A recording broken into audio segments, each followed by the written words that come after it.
Es un placer tener aquí, en Uruguay, al afamado escritor colombiano Santiago Gamboa. Te saludamos, un abrazo enorme, Santiago. Hola, muchas gracias por esta invitación. Bueno, es un gusto para mí también estar en contacto con ustedes y de un país además al que quiero tanto y donde tengo buenos amigos. Quiero repasar para la gente que nos sigue aquí en Uruguay, bueno, estudiante en España, lavaplatos en Francia, reportero en Sarajevo, cónsul en la India. Todo eso, definímelo por favor en una frase, porque es tu vida.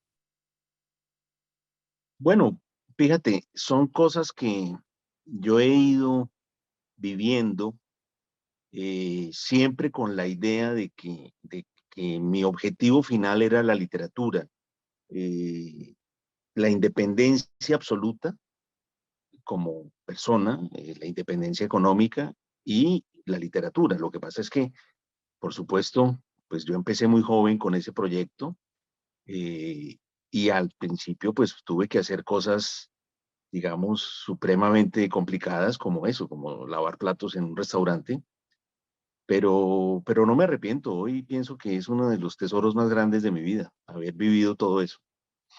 Sin duda. Ya quiero ingresar al otro lado de Santiago Gamboa para el público uruguayo, pero quiero meterme ya en lo que pasó hace muy poco con la victoria del presidente Petru. ¿Qué significa para Colombia eso, Santiago? Bueno, yo creo que significa retomar una serie de líneas como si esto fuera una novela, una serie de líneas argumentales que se habían quedado inconclusas. Una de ellas es el proceso de paz. Yo creo que este domingo, en las elecciones presidenciales, fue la victoria del proceso de paz.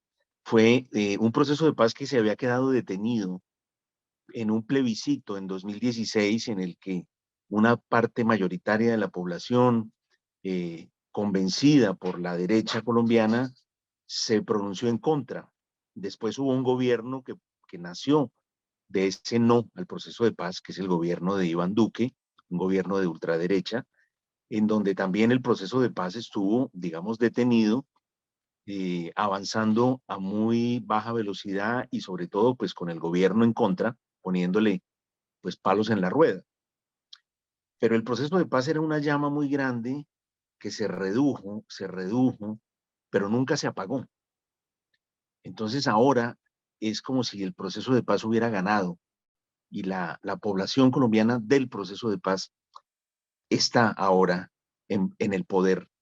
También un fenómeno anterior que tal vez en Uruguay no sea muy conocido, que provino del rector de la Universidad Nacional y exalcalde de Bogotá, Antanas Mocus, un movimiento de centro izquierda que se llamó la Ola Verde y que operó en la sociedad colombiana en el 2010 y que quedó un poco truncado por la victoria en ese momento del uribismo, que es el modo en que llamamos acá en Colombia a la derecha y ultraderecha por el presidente Álvaro Uribe, que fue su principal adalid. Entonces, son diferentes líneas. También las protestas de la juventud del año pasado, en el 2021, 2 meses, casi 2 meses y medio de protestas con una represión brutal por parte de la policía, con cerca de 250, 280 jóvenes asesinados por la policía, muchos jóvenes heridos, muchos daños, una protesta que tuvo como origen el alza de los impuestos a la comida, a la leche, a los productos de la canasta familiar básicos, mientras que se le mantenían las exenciones a los grandes empresarios y a la banca. Entonces, la población colombiana de origen humilde, que es la mayoría de la población, y que ya venía todavía más golpeada por la pandemia y por el confinamiento, explotaron y fueron los jóvenes quienes de alguna manera tomaron el protagonismo de esa protesta. Esos jóvenes hoy ganaron las elecciones también. Yo Es quiero hacer también la una pausa. victoria de esa protesta. ¿Sí? Yo quiero hacer una pausa y quedarme con un nombre, el presidente Iván Duque. ¿Cómo será recordado de aquí a 10 años, 20 años? Pues yo creo que, digamos, lo más natural sería que no fuera recordado, es decir, no es un presidente que haya, pues, digamos, tenido nada memorable que recordar.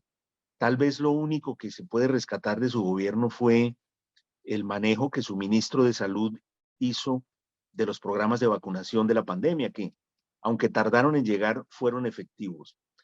Pero por lo demás, el gobierno de Iván Duque fue un desastre en todos los niveles, inclusive para su propio partido. Hoy la ultraderecha se está apuñaleando a sí misma unos contra otros. Los mismos compañeros de partido del presidente Iván Duque lo están acusando hoy de marxista, lo que para ellos es un insulto. Ellos, pues es una gente, desafortunadamente, nuestra ultraderecha es una ultraderecha poco culta, poco informada de la historia, etcétera, y ellos sencillamente se acusan, para ellos esas palabras tienen solamente la intención de ser insultantes, pero eso demuestra un poco lo que está viviendo ese grupo político.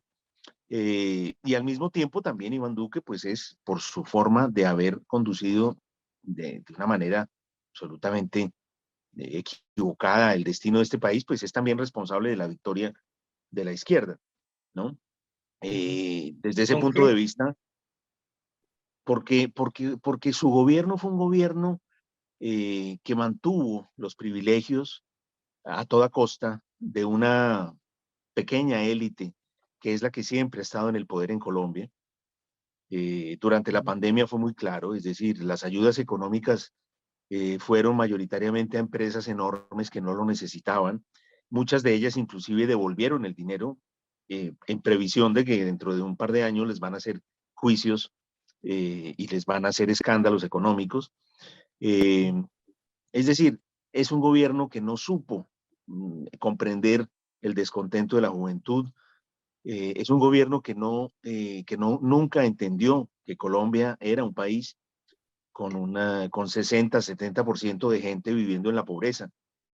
Eh, es un gobierno que fue elegido con la bandera de la anticorrupción y que ha sido pues uno de los más corruptos de las últimas décadas en todos los niveles, que de alguna manera pues abusó también de los beneficios funcionariales y presidenciales, los viajes al exterior en el avión presidencial con sus amigos y con sus parientes y sus familiares, cosas que probablemente no tengan mucha importancia, pero que son muy significativas para la población. Una población que está empobrecida, amarrada, donde hay niños que se mueren de hambre en regiones de Colombia, pues ver que la esposa del presidente pide el avión presidencial para desde Cartagena regresar a Bogotá para cambiarse de ropa y volver a Cartagena para una cena, pues son cosas que tienen que ver más,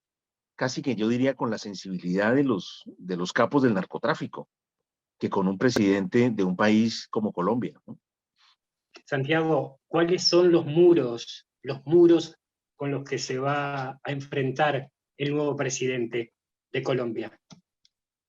Bueno, los muros, pues obviamente son eh, digamos, la vigilancia directa, el marcaje en términos de fútbol, la marcación directa y hombre a hombre que va a tener por parte de la derecha, de la prensa de la derecha, lo que está bien. Es decir, yo pienso que por fin Colombia tiene un gobierno democrático, un gobierno que representa lo que es Colombia.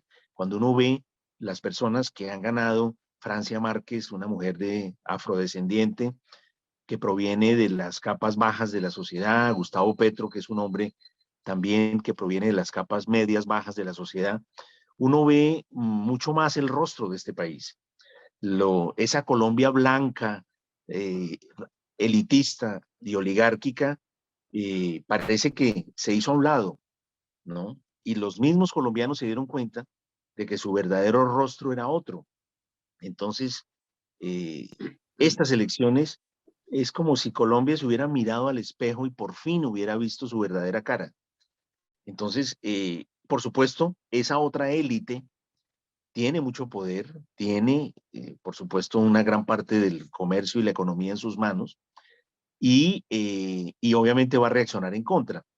Pero Colombia tiene una característica que tal vez comparte con otros países de América Latina, y es que las grandes fortunas colombianas no son fortunas que sean el producto de haber hecho algo que el mundo admire.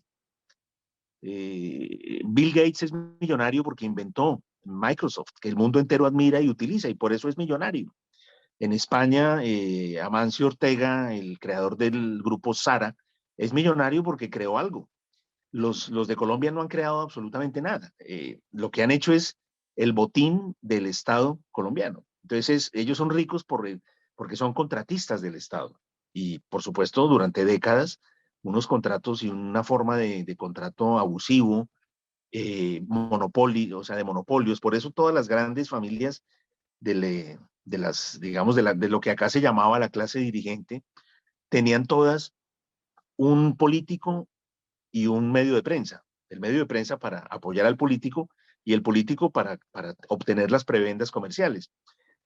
Acá los ricos de Colombia no son ricos, son banqueros, son empresarios que le venden productos al Estado. O sea, no es gente que haya construido o hecho algo valioso que el resto de la... No, nada. Entonces, Santiago, ellos, ¿sí? si no, perdón, sigue. Entonces ellos, obviamente, pues van a reaccionar, porque con una presidencia de Gustavo Petro, pues van a perder el botín, que es el Estado. El botín es el Estado. Y fíjese, esto es una herencia inclusive española de la época de la colonia, es decir, ese funcionario colonial que no hacía nada, ¿no? Y que de alguna manera era el hidalgo era el que no trabajaba y era rico. Esa mentalidad fue transponiéndose a través de las décadas en la República, en la vida republicana de Colombia, y llega hasta nuestros días. Entonces, aquí los ricos es decir, aquí el rico es el que no trabaja, ¿no? Y el que tiene prebendas del Estado, como en la colonia española, ¿no? Tengo que ir a la pausa. Como colombiano, los 3 cambios radicales que le pedís al nuevo presidente. Pues en primer lugar, la educación, una educación pública, gratuita, que permita que la sociedad parta del mismo punto, como es en el estado de bienestar europeo, como sucede en Francia, donde yo fui estudiante en la universidad pública y en donde las diferencias económicas y de extracción social son irrelevantes. Aquí en este momento en Colombia es todo lo contrario. La universidad es el primer gran filtro social, ¿no? Están las universidades de los ricos y las universidades de los pobres. Entonces, hacer una universidad pública amplia, la universidad pública en Colombia es muy buena, es de excelente calidad, pero ha sido abandonada por los poderes políticos y por eso tiene muy pocos recursos y muy poca capacidad. Una universidad pública que tiene capacidad para 60.000 estudiantes en un país en donde todos los años 400, 600.000 estudiantes la necesitan, debe ser reforzada. Ese es uno de los puntos fundamentales. Segundo punto, la salud. Una salud pública que sea a su vez competente y que no convierta también a la salud en un elemento de clase, que haya buena salud para los ricos y mala salud, pésima cobertura para los pobres, ¿no? Es decir, una vez más, el welfare state, el estado de bienestar europeo. Y en tercer lugar, la protección social. Es decir, que un ciudadano colombiano que se ve por la mala suerte, por el destino o por un accidente, se ve sin trabajo, se ve por fuera, no quede desprotegido. Porque eso es lo que ha enviado durante décadas a la delincuencia, a la corrupción, al narcotráfico, a las bandas criminales, a muchos compatriotas. Entonces, solo con esos 3 elementos, que son los elementos sobre los cuales además Gustavo Petro ha construido su campaña, para mí es suficiente. Es decir, salud, educación y protección social. De alguna manera, el nuevo presidente tiene el deber moral de agarrar esa bandera que hace muchos años cayó, que fue la bandera de Gaitán, no soy un hombre, soy un pueblo? Bueno, eso lo dijo Francia Márquez, que es, que es otro punto fundamental. O sea, Francia Márquez es, de alguna manera, la llegada de un pueblo que ha sido tradicionalmente olvidado, los afrocolombianos, la llegada de una mujer también, de una mujer además de origen humilde, que fue empleada del servicio, ¿no? A un cargo alto, y que por supuesto entonces comprende y sabe cuáles son las urgencias y las verdades. Francia Márquez dijo una frase muy bella, dijo, soy porque somos, ¿no? Es decir, nuestra identidad es indisociable de la del otro, nuestro destino es común. El país es una comunidad de ciudadanos, hombres y mujeres, que quieren ser felices, que quieren, como dice ella, vivir sabroso. Entonces, para vivir sabroso tenemos que, como gobierno y como Estado, dar las condiciones elementales y que después cada persona llegue hasta donde llegue. Petro en su discurso de reconocimiento de la victoria habló y dijo, quiero desarrollar el capitalismo. Aquí no se trata de acabar con la economía de mercado. Se trata de redistribuir un poco mejor las oportunidades para que la gente, para que todo el comercio, la economía y la riqueza del Estado esté a favor de la totalidad del país y no como hasta hace poco y como ha sido siempre en Colombia para una élite de 2.000 familias, ¿no? Eh, lo que hay que lo que hay que hacer, y yo creo que está en los planes económicos de Gustavo Petro, es sencillamente utilizar la riqueza del Estado para el bien de todos los ciudadanos, no solamente de 2.000 familias como se ha hecho durante 200 años hasta el domingo pasado. Muy bien. Señores, hacemos una pausa, ya seguimos con el gran escritor colombiano Santiago Gamboa. Ya volvemos para hablar de lo que más ama, la literatura.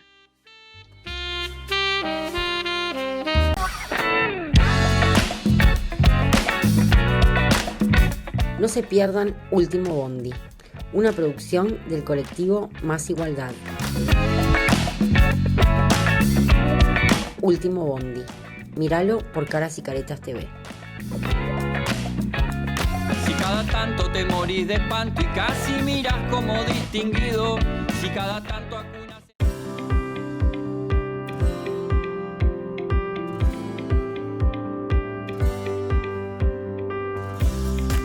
A vuelta, ahí, tan. Es un honor formar parte de Caras y Caretas TV, donde hay lugar para todo tipo de contenido y también para el humor. ¡Sumate!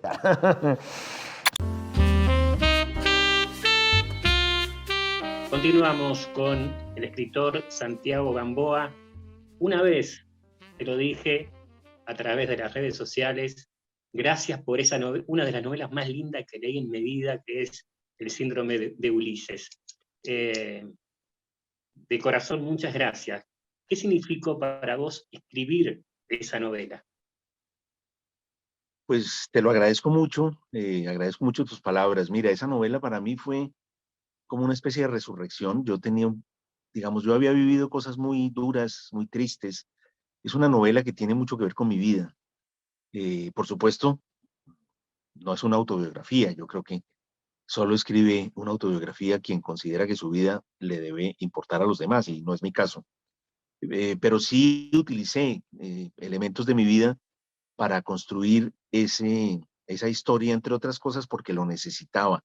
Tenía que poner por escrito. Tú sabes que los escritores nos, nos auto, es decir, hacemos una especie de terapia también a través de la escritura. Recuerda que entre las muchas cosas que es la literatura, también es una especie de hospital psiquiátrico. Y para mí, en este caso, fue muy necesario. Yo tenía una especie como de rechazo inconsciente a París, a una serie de vivencias terribles que había tenido, y entonces escribirlas fue como ponerse delante del toro, ¿no? Ponerse delante del animal, y escribirlas además del modo más libre y del modo, digamos, eh, sin hacer el más mínimo cálculo, sino sencillamente del modo en que yo sentía que necesitaba hacerlo para poder mirar a los ojos a ese toro furioso que tenía de frente y de alguna manera poder acercarme a él y darle un abrazo. Yo pensé que cuando terminé de escribir el síndrome de Ulises, yo pensé que me había metido en una especie de hueco profundo, en una especie de agujero sin fin, y que de ahí no iba a salir nunca porque pensé que era un libro que era demasiado personal y que no iba a interesarle a nadie. Pero para mi sorpresa, el mismo editor, que recuerdo que además estaba el subeditor de Planeta, que estaba enfermo en ese momento, se lo llevó y se lo leyó en 2 días y empezó a crear una expectativa enorme. Yo entregué esa novela con, digamos, sintiéndome incluso físicamente muy mal. Tuve un problema en los pulmones, estuve en el hospital, o sea, fue una novela que estuvo a punto de acabar conmigo, pero después, para mi sorpresa, se publicó y se convirtió prácticamente a las 48 horas era el libro más vendido en Colombia, y a mí me produjo una sensación extrañísima. Yo decía, esto es un fenómeno de locura colectiva, no puede ser posible, ¿no? Por Pero suerte. sentí que la gente conectó con algo importante de ese libro, y era un poco esa sensación de fragilidad y al mismo tiempo el deseo de perseguir un sueño, la idea de la inmigración, la idea de ir a un lugar en donde nadie te conoce e intentarlo. Y luego me di cuenta de que esa era una experiencia que muchos, no solo colombianos, sino también latinoamericanos tienen. Los aspectos eróticos que permiten a los personajes sentir una, vivir unos espacios de libertad que probablemente en otras áreas de la vida no tienen, y que han hecho que ese libro para mí sea pues es un gran orgullo que sobre todo las lectoras, las mujeres lo han aprobado, y muchas de ellas se me acercan y me miran a los ojos como preguntándome, ¿esto es biográfico? Y yo siempre respondo lo mismo, solamente las partes tristes. Pero entiendo, y me han comentado muchas lectoras, muchísimas en todo el mundo, que lo aprueban. Entonces, bueno, pues para mí ha Santiago, sido un libro fundamental. Santiago, fundamental, sí, pero casi te lleva a la tumba. ¿Lo volverías a escribir? Pues yo recuerdo cuando escribí la última página, que iba como por la mitad del libro, cuando de repente eran como las 3 de la mañana y estaba yo en mi casa en Roma, y me levanté para ver un documental que había sobre Fellini y los payasos. Y viendo ese documental, escribí la última página del Síndrome de Ulises, en donde hablo de eso. Y yo creo que ese fue un final, y fue el final de toda esa historia. Es decir, yo no la volvería a escribir porque ya está escrita, ¿verdad? Y porque llegó a un final, y que era ese final, que uno piensa que las cosas a veces suceden por casualidad, y es muy posible que así sea. Pero yo creo que si yo no me hubiera levantado en ese momento a las 3 de la mañana y encendido el televisor, y no hubiera visto ese documental de Fellini, en donde dos payasos que pasaron su vida entera se vieron separados por la muerte de uno de los dos, yo no hubiera entendido nada. Entonces yo creo que ese fue el final de un momento de mi vida. Eh, Ese momento de mi vida yo lo doy en este momento por terminado, en el momento en que terminé el síndrome de Ulises. Y ahora tengo una relación con la ciudad, con esa ciudad, muy diferente, y conmigo mismo y con esos años de mi propia vida totalmente distinta de la que tenía antes de escribirlo. Por lo tanto, siento que es una época concluida y que también es un libro concluido, ¿no? Santiago, ¿por qué la decisión de irte a los 19 años y volver a los 50? Bueno, la decisión de los 19 años tuvo que ver con una situación familiar. De todas maneras, yo estaba pensando y yo anhelaba y soñaba con vivir fuera de mi país, con salir un poco de una sociedad como la bogotana, que es tan opresiva, era en ese momento tan opresiva, tan cerrada, tan arribista, tan clasista. Y yo quería vivir otras cosas, y además quería, pues, ese sentimiento, digamos, natural de un joven de salir a conocer el mundo.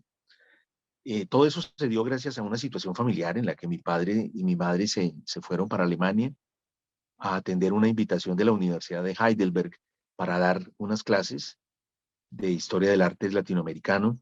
Mi hermano entonces se fue a estudiar arquitectura a Milán y un día pues a mí me preguntaron, bueno, ¿y usted para dónde se va a ir? Entonces yo elegí ir a Madrid. Estuve un año ayudado por mis padres y ya al año siguiente obtuve una beca que me permitió, digamos, ya tener una independencia total. Terminé la carrera 4 años más con esa beca, pero después vino el momento de París, porque yo dije, no quiero regresar ahora a Colombia, quiero seguir adelante a ver hasta dónde logro llegar. Y, y ahora que lo pienso, yo digo, caramba, yo en ese momento cuando me fui, ahí fue que empezó lo difícil, cuando yo tenía 24 años y terminé en España, porque en España yo estuve protegido por una beca, pero yo llegué a París con $620, me acuerdo. Y una maleta y un anhelo de vida por delante. Y yo dije, bueno, vamos a ver cuánto aguanto. Y logré vivir, o sea, logré quedarme, logré hacer lo que quería. Yo me pregunto a veces, ¿qué era lo que nos hacía ir a París a los de mi generación? Y yo creo que era Cortázar, sigo pensando que era Cortázar. Los que Sin duda. queríamos ser escritores íbamos a París porque pensábamos que íbamos a encontrar a la maga, porque queríamos montar en esa especie de árbol de Mondrian,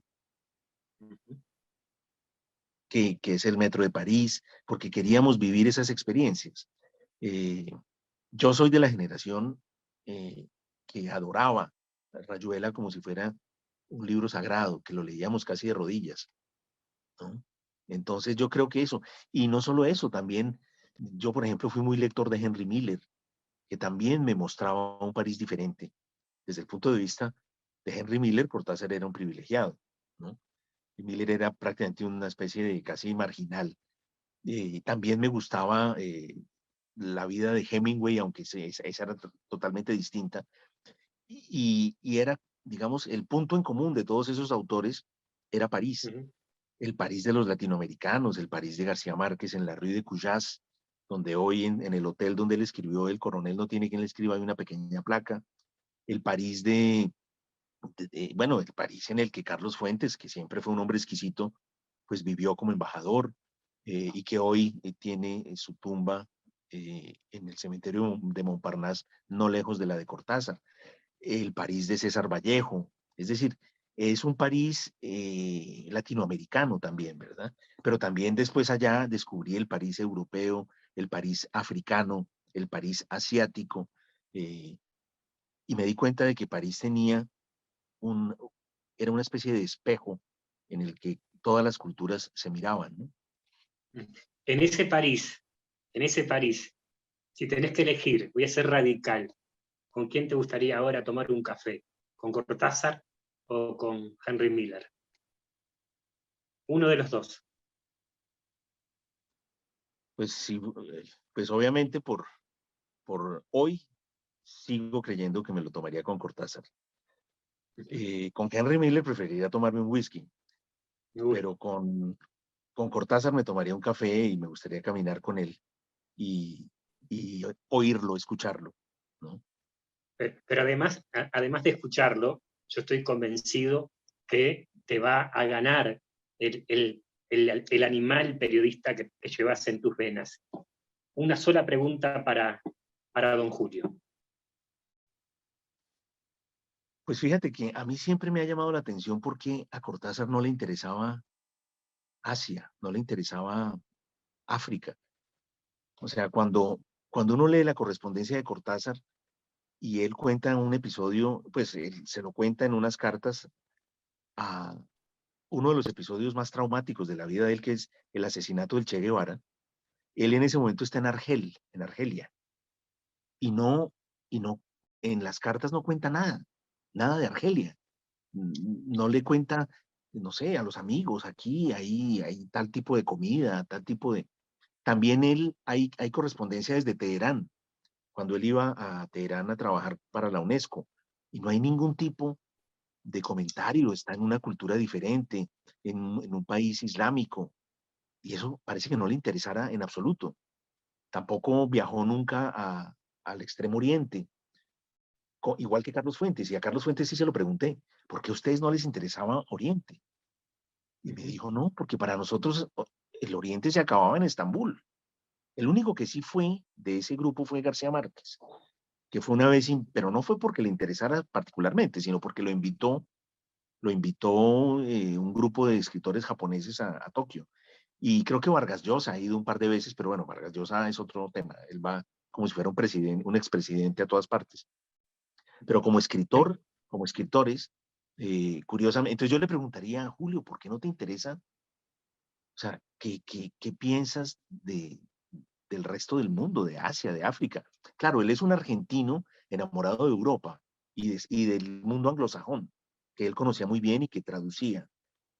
Pero siempre me llamó la atención su absoluto desinterés por la China, por Japón, por Rusia, por el sudeste asiático, por la India. Por ejemplo, a Octavio Paz le interesó muchísimo la India, a Neruda le interesó, También, y yo pienso también. que eso hizo de ellos muy grandes autores, el tenerlos todos los mundos. Cuando Octavio Paz a los 28 años llega o 26 me parece, llega a la India, es un hombre que tiene América Latina, Europa y empieza a conocer Asia. Y a los 35 años es un hombre que tiene en su cabeza el mundo entero. Tiene Japón, tiene Asia, tiene Europa y tiene América Latina. Lo mismo que Neruda. Y yo creo que eso tiene mucho que ver con la universalidad que lograron estos autores, ¿no? Bien, tengo que ir a la pausa. ¿Qué significó en tu vida García Márquez? Bueno, pues García Márquez significó muchas cosas muy diferentes, todas muy positivas.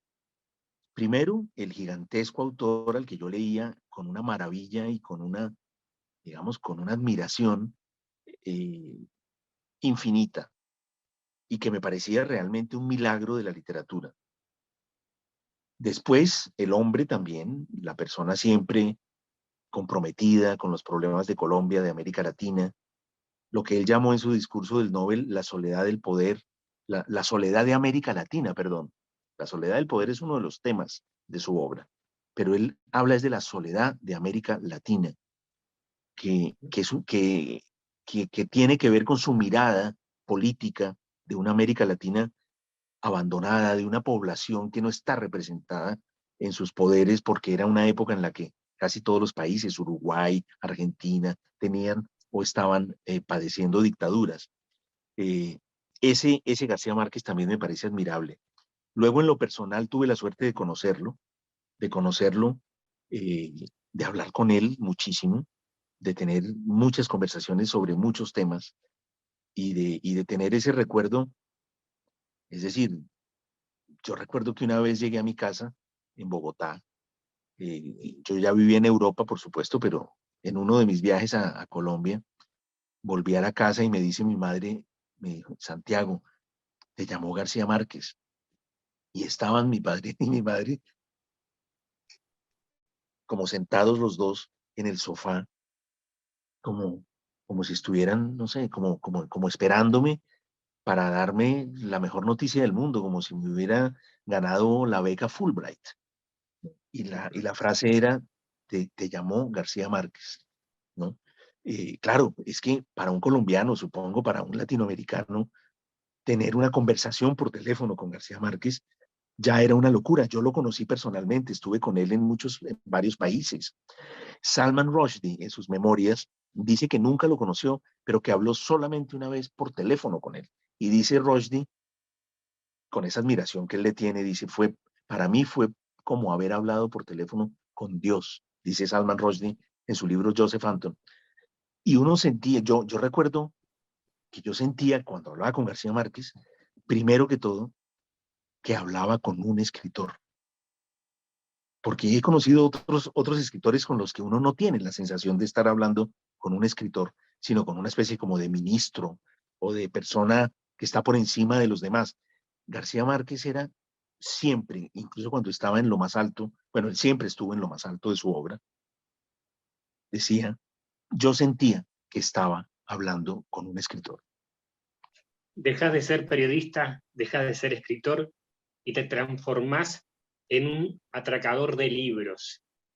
Y tenés que llevarte para la otra vida Rayuela o 100 años de soledad?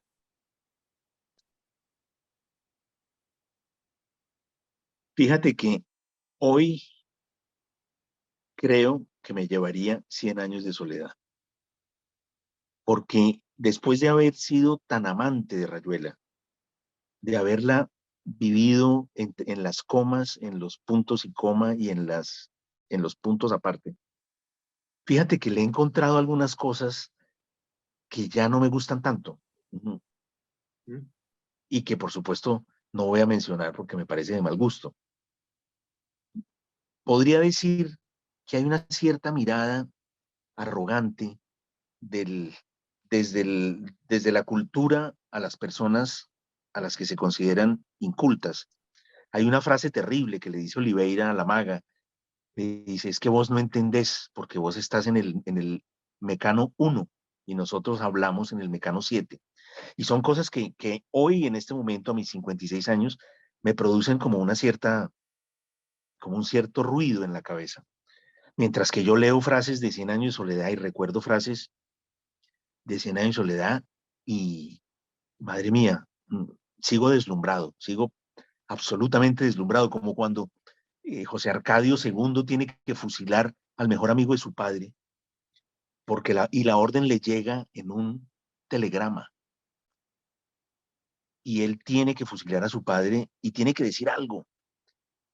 Y él mira el telegrama, lee la terrible orden y dice, qué bueno, ya pusieron el telégrafo en Macondo. Eso es una genialidad. Terrible. Tengo que ir a la última pausa, ya seguimos desde Colombia con, lo digo nuevamente, con el amado y gran escritor colombiano Santiago.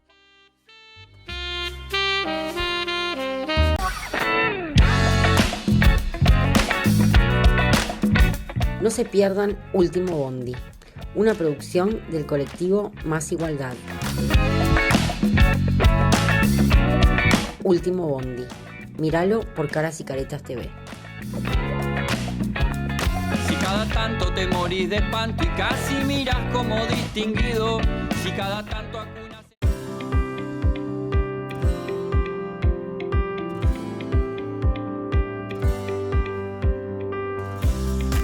Da vuelta, ahí, tan, tan, tan, tan, tan, tan. Es un honor formar parte de Caras y Caretas TV, donde hay lugar para todo tipo de contenido y también para el humor. ¡Sumate!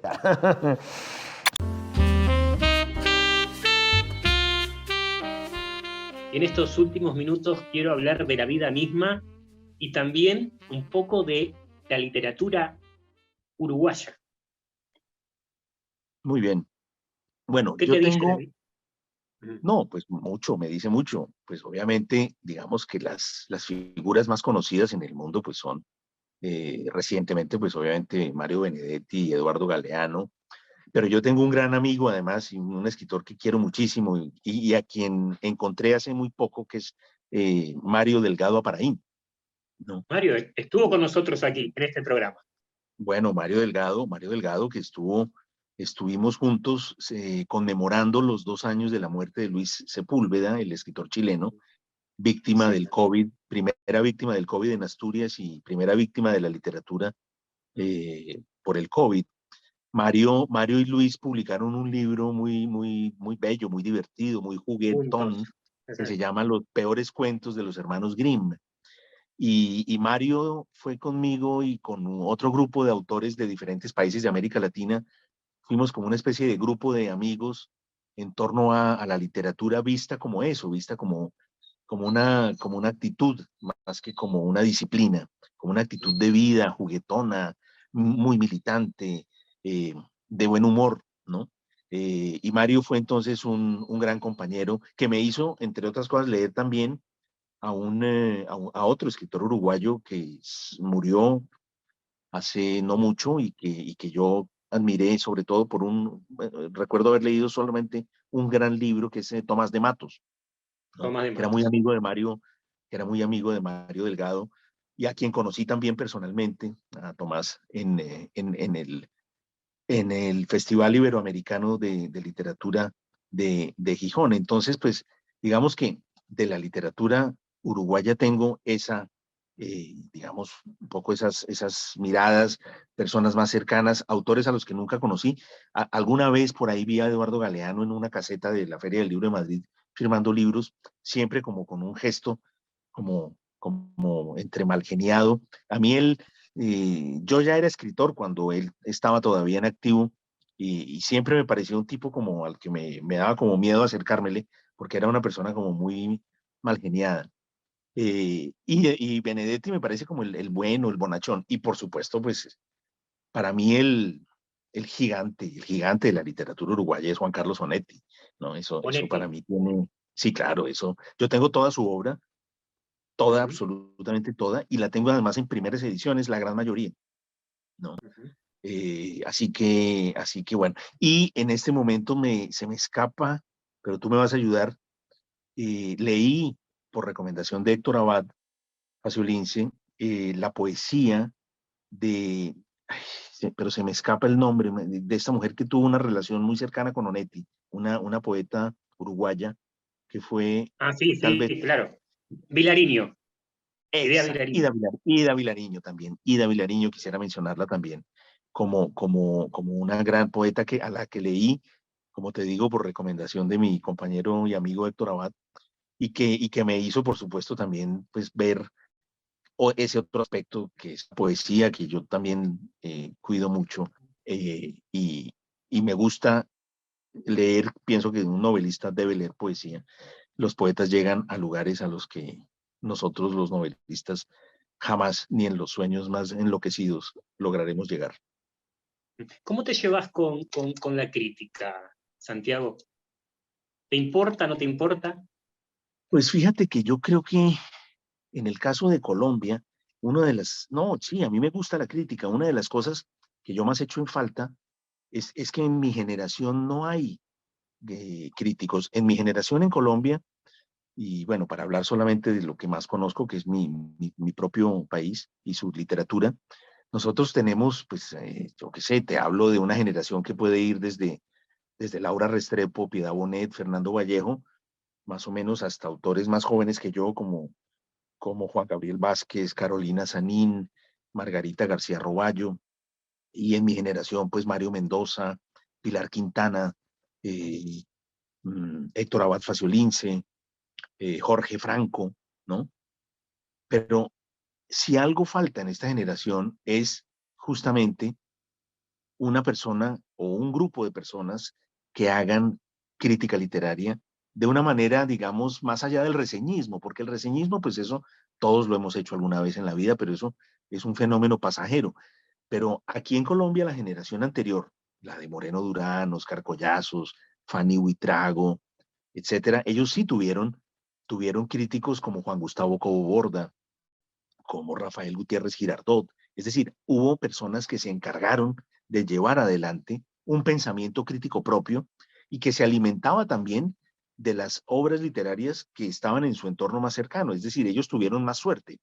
En el caso de mi generación, y yo echo mucho de menos eso, bueno, hay países como México en donde casi que todos los escritores son al mismo tiempo críticos literarios y ensayistas, pero no es el caso de Colombia. Algunos pocos han escrito ensayos y han hecho crítica, casi todos hemos hecho reseñismo en algún momento, pero no con un valor lo suficientemente poderoso como para poder llamarlo movimiento crítico. Y eso yo lo echo mucho en falta. A los 56 años, ¿la literatura te ha salvado o te ha llevado casi a la muerte más? Pues no, yo creo que la literatura me salvó de muchas cosas, me ha salvado de una adolescencia difícil, me salvó de mí mismo, me salvó de otros, me ha hecho amar la vida cuando la vida se portaba mal conmigo, cuando la vida no me amaba, la literatura siempre me siguió amando. Después yo empecé también a amar la vida gracias a la literatura, y la literatura ha sido siempre el espacio en el que mi vida transcurre desde que me despierto hasta que me vuelvo a dormir. Creo que no he pasado desde que tomé la decisión de vivir dentro de la literatura, no he pasado un solo día por fuera. Y todo lo que he vivido de alguna manera ha estado marcado por el deseo de escribir lo vivido y a veces de vivir también lo escrito, lo que por cierto es un gran peligro porque a veces lo que uno escribe termina por sucederle. Entonces hay que tener mucho cuidado con lo que uno escribe, pero pienso que es una actividad que define por completo mi vida. Yo no me puedo imaginar, a veces me preguntan, bueno, ¿y si no hubiera sido escritor? Eso para mí equivale a que me dijeran, bueno, ¿y si no hubiera sido colombiano? Si hubieras nacido en Taiwán, pues no sé, y si hubiera sido mujer, o si hubiera sido, no sé, es como si me preguntaran algo completamente ajeno a mí, ¿no? Si hubiera sido un ruiseñor, un pájaro migratorio, un ave migratoria. Yo no puedo concebir mi propia vida por fuera de la literatura. En estos últimos minutos, ¿qué te hizo salvar de no ser un Pablo Escobar más? Como lamentablemente sucede. Bueno, sí, no, pues yo creo que la educación, fíjate, yo tuve una suerte muy grande y es que yo nací en Bogotá y nunca hubo un cártel de Bogotá, es decir, los carteles de las drogas fueron sobre todo en regiones como Antioquia, en Medellín, con el centro en Medellín, del Y en Valle, Cali. con el centro en Cali, y después también en la costa atlántica. Bogotá tal vez por ser pues la capital, el centro del poder, no tuvo nunca hubo un cártel de Bogotá. Lo que quiere decir que yo nunca tuve, como otros amigos de mi generación, de Medellín o de Cali, yo nunca me encontré con narcos pequeños o medios o con sicarios en los restaurantes, cuando yo iba con amigos o en los bares o en las discotecas, como le pasó a Jorge Franco y a todos los que vivían en Cali o en Medellín, que se encontraban y que era, digamos, una forma que podía ser un peligro, pero al mismo tiempo también podía ser una atracción, ¿no? Podía ser porque eran personas que llegaban rodeados pues de todos los lujos.